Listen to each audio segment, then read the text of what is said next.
Halo,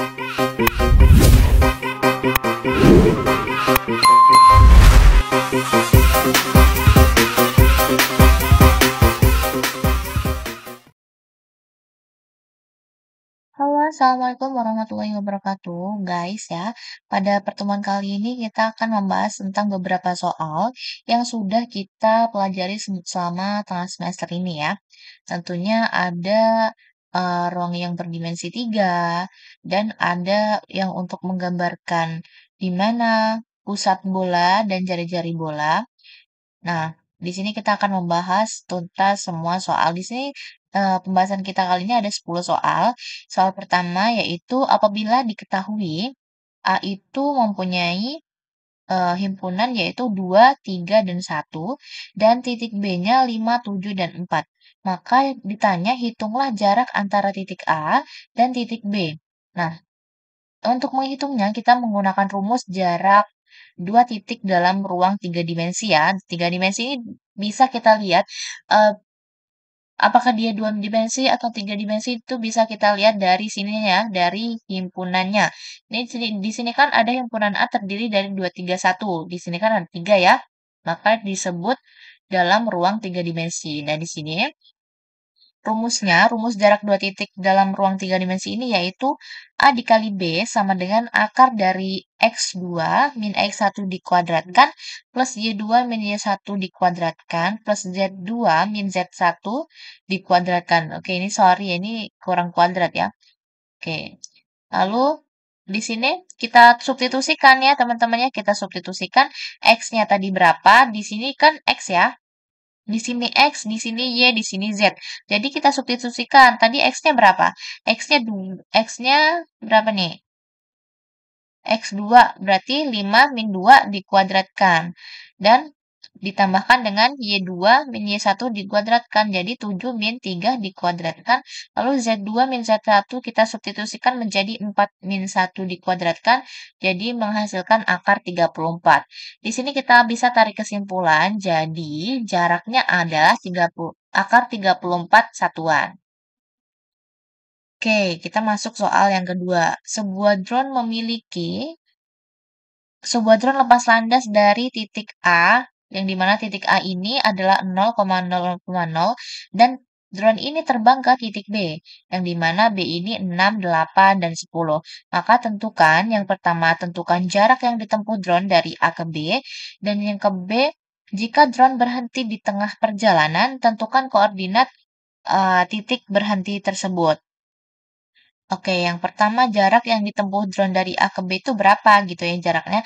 Sama dengan halnya di nomor 1 tadi ditanya juga jarak ya. Ini tadi kan nomor 1 ketemunya akar 34 satuan.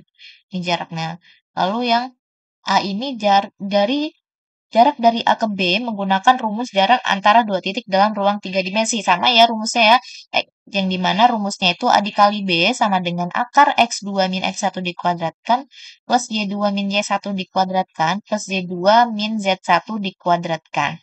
Nah, di sini sudah kita ketahui bahwasannya titik A ini bernilai 0,0,0 ya, 3 dimensi, ininya ada 3 ya. Lalu titik B bernilai 6, 8, dan 10. Maka kita substitusikan nih dari rumus, kita substitusikan angka-angkanya. Maka A kali B sama dengan X2 min X1 dikuadratkan menjadi 6 min 0 dikuadratkan. Lalu Y2 min Y1 disubstitusikan menjadi 8 min 0 dikuadratkan dan Z2 min Z1 dikuadratkan menjadi 10 min 0 dikuadratkan. Maka dari rumus tersebut setelah kita substitusikan kita mendapatkan hasil 10 akar 2. Jadi jarak yang ditempuh oleh drone dari A ke B adalah 10 akar 2 satuan. Nah, yang nomor 3, diketahui persamaan bola berikut. X2 plus Y2 plus Z2 min 4X plus 6Y plus Z plus 2Z min 11 sama dengan 0. Ini persamaannya ya teman-teman ya. Lalu yang ditanyain apa? Yang ditanyain yang pertama, yang A, tentukan pusat bola. Yang kedua, yang B, tentukan jari-jari bola. Maka langkah pertama yang kita lakukan apa? Yaitu mengkelompokkan dan melengkapi kuadrat sempurna. Maka ini tadi X2 min 4X plus Y2 plus 6Y plus Z pangkat 2 min 2Z ini sama dengan 11. Maka kita lengkapi X2 min 4X sama dengan X min 2 dikuadratkan min 4. Lalu Y2 plus 6Y sama dengan Y plus 3 dikuadratkan min 9. Lalu Z2 min 2Z sama dengan Z min 1 dikuadratkan. Lalu langkah selanjutnya yaitu kita akan substitusikan X min 2 dikuadratkan min 4 plus Y plus 3 dikuadratkan min 9 plus Z min 1 dikuadratkan dikurangi dengan 1. Jawabannya, pusat bolanya ini tadi ada di 2 min 3 ya. Ada di 2 min 3 dan 1, lalu jari-jarinya ada di akar 25. Akar 25 tahu nggak teman-teman berapa? Akar 25 adalah 5 ya, karena 5 kali 5 itu 25, makanya jari-jarinya akar 25 atau sama dengan 5. Oke, yang keempat, ada soal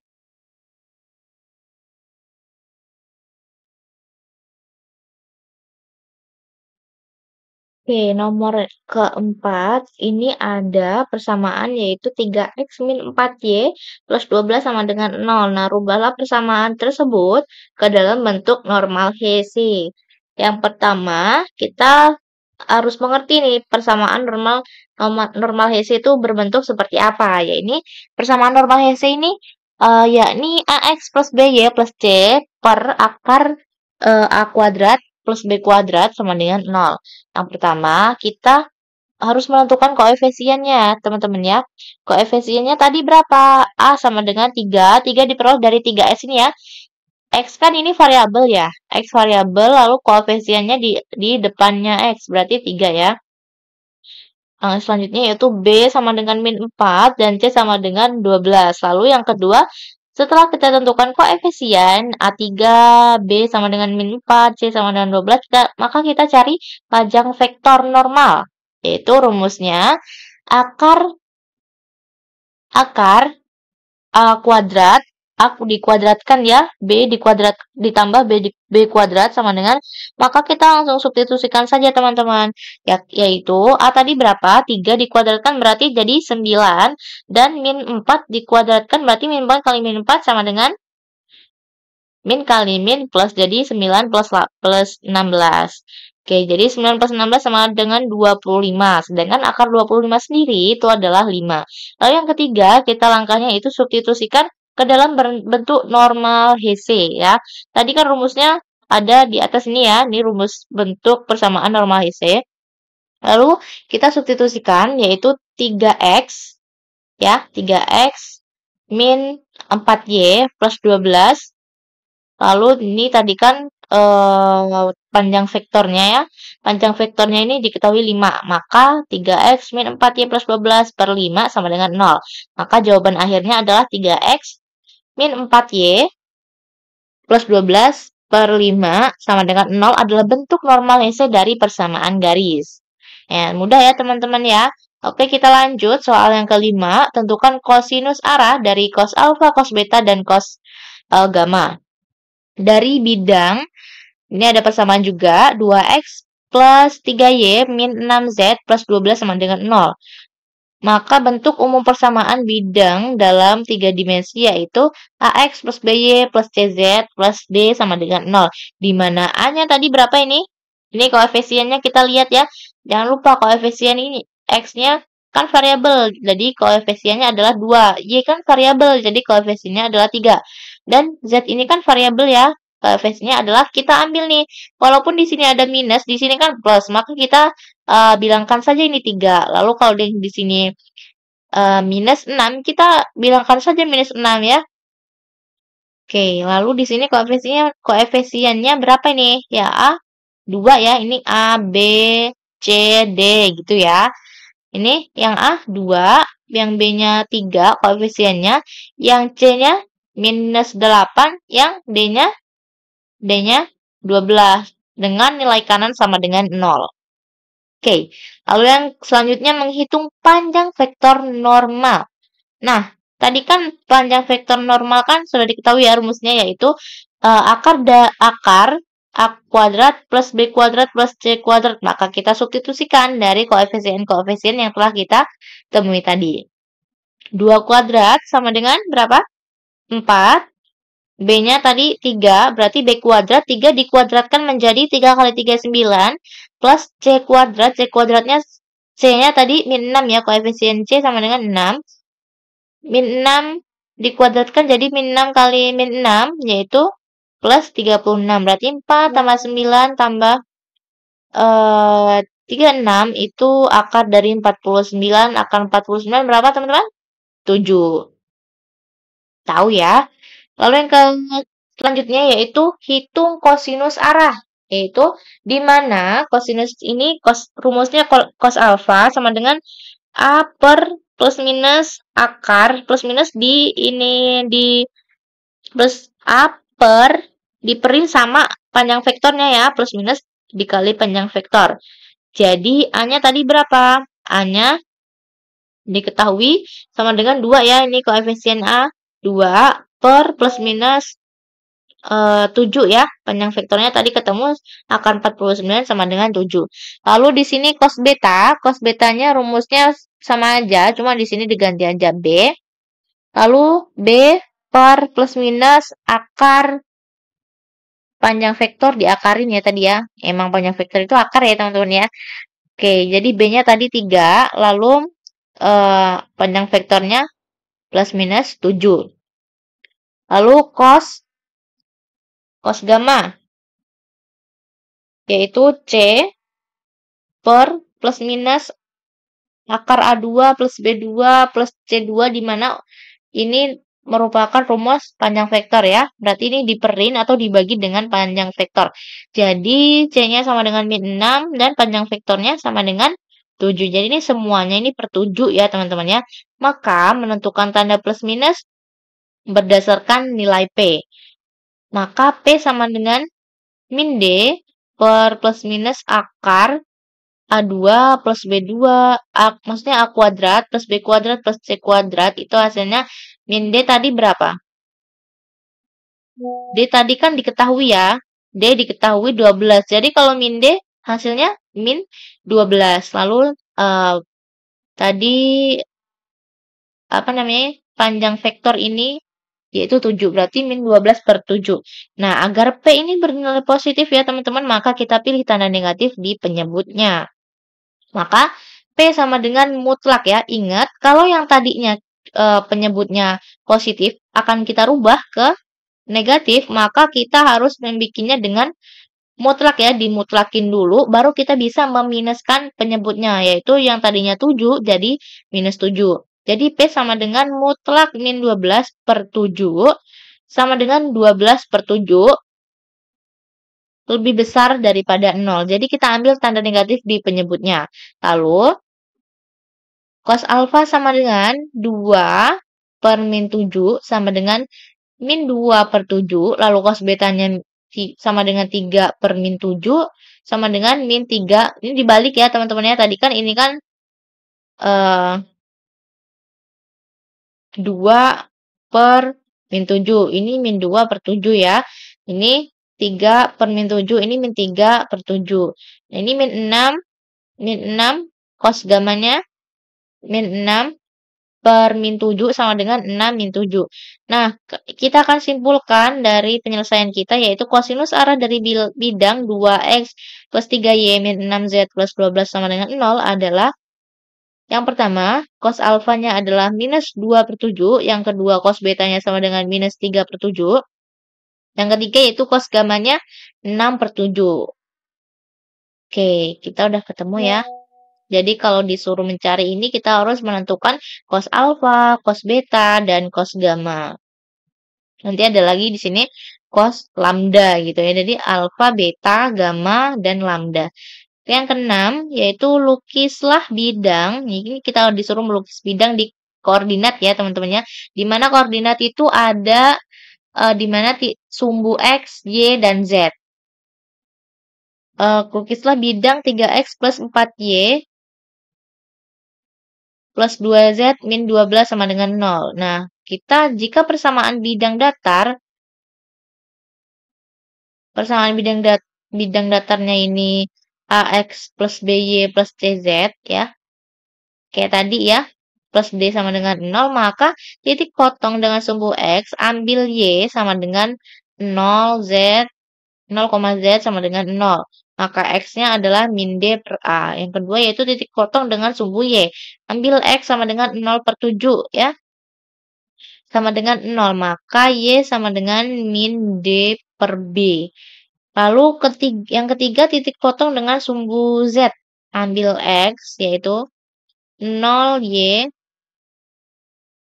sama dengan 0, y sama dengan 0. Maka z-nya yaitu min d per c. Nah, untuk 3x plus 4y plus 2z min 12 sama dengan 0, tentukan titik potongnya. Sumbu x dibagi y sama dengan 0, z sama dengan 0. Di mana 3x min 12 sama dengan 0, maka x-nya sama dengan 4. X-nya bisa dapat 4 dari mana? X-nya dapat 4, ini kan cara menghitungnya kan ini kan 3x min 12 ya teman-teman. Maka x sama dengan 12 dibagi 3 sama dengan 4. 4 kali 3, 12 ya. Lalu sumbu y dibagi x sama dengan 0, z sama dengan 0. A 4y min 12 sama dengan 0. Maka y-nya sama dengan 3. Sama aja ya. Sumbu z dibagi x sama dengan 0, y sama dengan 0. Maka 2z min 12 sama dengan 0. Z-nya sama dengan 6. Nah, titik potong bidang pada sumbu koordinat adalah, nah ini yang perlu kita ketahui ya, kita cari yang penting untuk kita bisa menggambarkan pada sumbu koordinat. Titik A-nya yaitu 4. Titik A-nya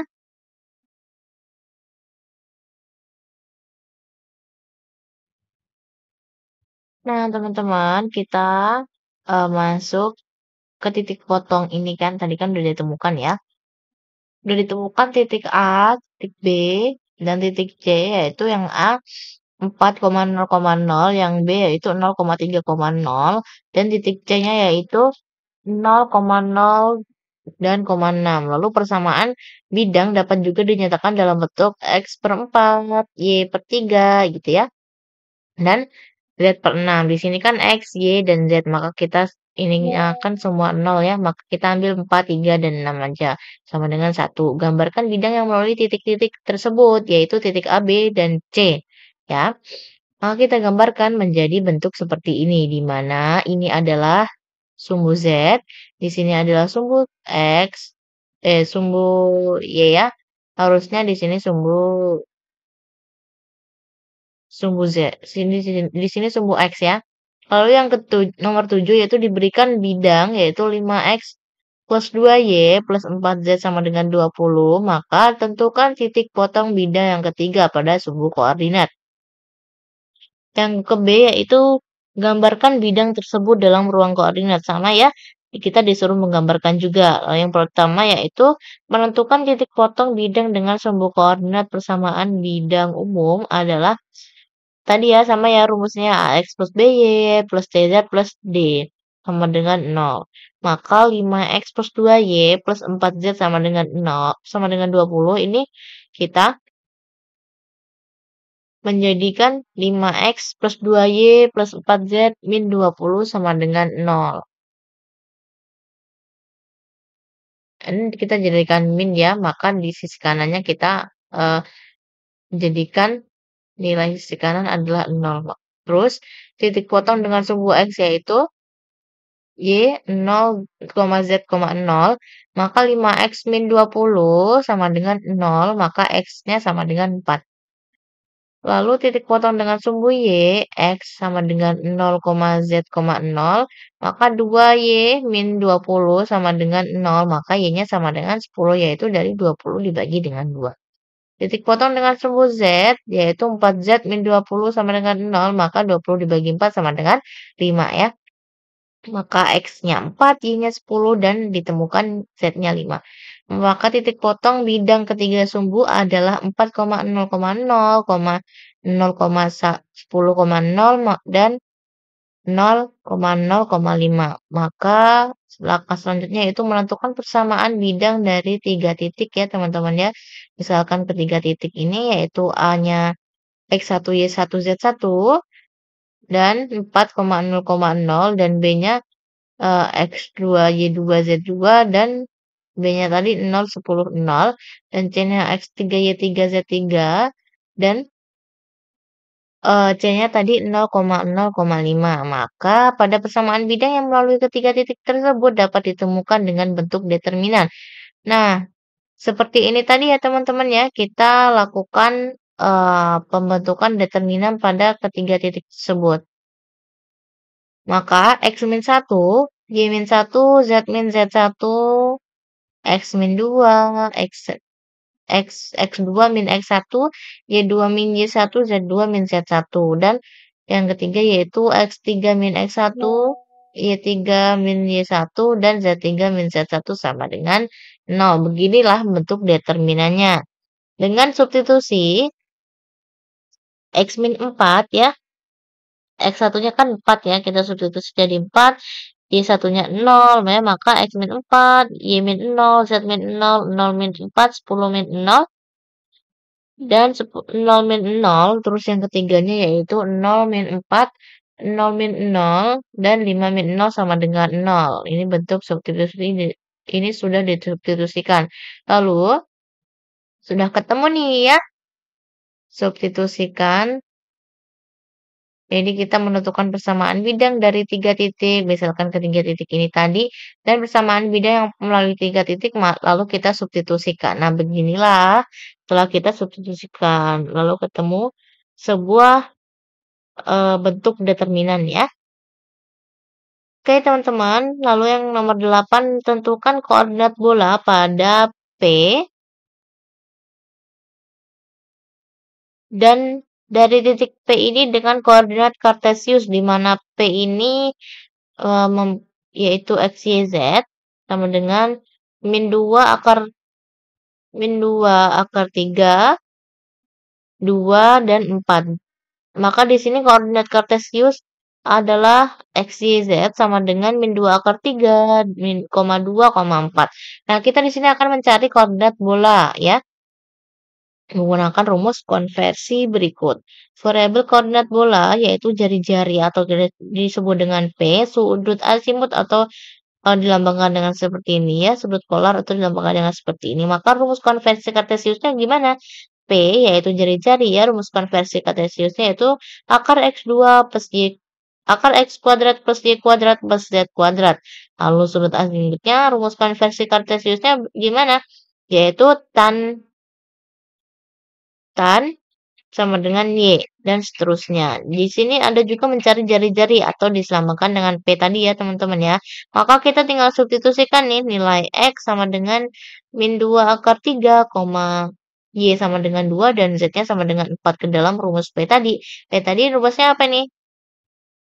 Kita substitusikan dari rumus ini, kita substitusikan di sini ya, yaitu min 2 akar 3 dikuadratkan, plus 2 dikuadratkan, dan 4 dikuadratkan. Maka P yaitu min 2 akar 3 dikuadratkan menjadi 4 kali 3 ya. Dan min 2 dan 2 dikuadratkan menjadi 4 dan 4 dikuadratkan menjadi 16. Maka P sama dengan 32. 32 ini berapa kali berapa yang hasilnya 32 sama dengan 16 kali 2. Di sini masih dalam bentuk akar. Jadi di sini P sama dengan akar 16 kali 2. Maka berapa kali berapa yang menghasilkan 16? Berarti kan 4. Berarti kita bisa tulis ini bisa disederhanain ya menjadi 4 akar 2. Lalu yang langkah selanjutnya yaitu kita mencari nih sudut azimutnya. Tadi kan di sini habis jari-jari dan lalu sudut azimut atau dilambangkan dengan seperti ini. Ini seperti theta nggak sih ya? Lalu substitusikan nilai X dan Y ke dalam rumus tan. Maka tan sama dengan Y per X. Tan sama dengan 2 per 2 akar 3 disubstitusikan ya. dan tan sama dengan min 1 akar 3. Maka nilai tan alfa sama dengan 1/3 akar 3 adalah untuk alfanya itu 30 derajat atau pi per 6 radian. Karena X-nya negatif dan Y-nya positif, maka X kurang dari 0 dan Y lebih dari 0, maka titik berada di kuadran 2 pada bidang X, Y. X, Y ya. Sudut theta ini di kuadran 2 adalah theta sama dengan 180 min alfa atau pi min alfa ya. Pi-nya 180. Berarti di sini 0 sama dengan 180 minus 30 derajat ya, dikurang 30 derajat. Maka di sini untuk mencari sudut polarnya atau dilambangkan dengan seperti ini sudut polar, substitusikan nilai Z sama dengan A dan P sama dengan 4 akar 2 ke dalam rumus cos. Tadi ya, kita substitusikan, maka nilai cos ini ketemunya yaitu setengah akar 2 adalah untuk sudut polar.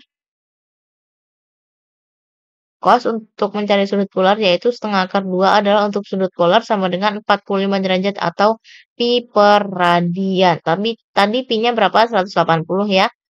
Pi per 4 radian. Nah, maka kita simpulkan bahwasannya koordinat bola dari titik P yaitu P-nya min 2 akar 3, 2,4 adalah ini ya, sama dengan 4 akar 2, 150 derajat, 45 derajat. Atau dalam radiannya bisa berbentuk seperti ini ya.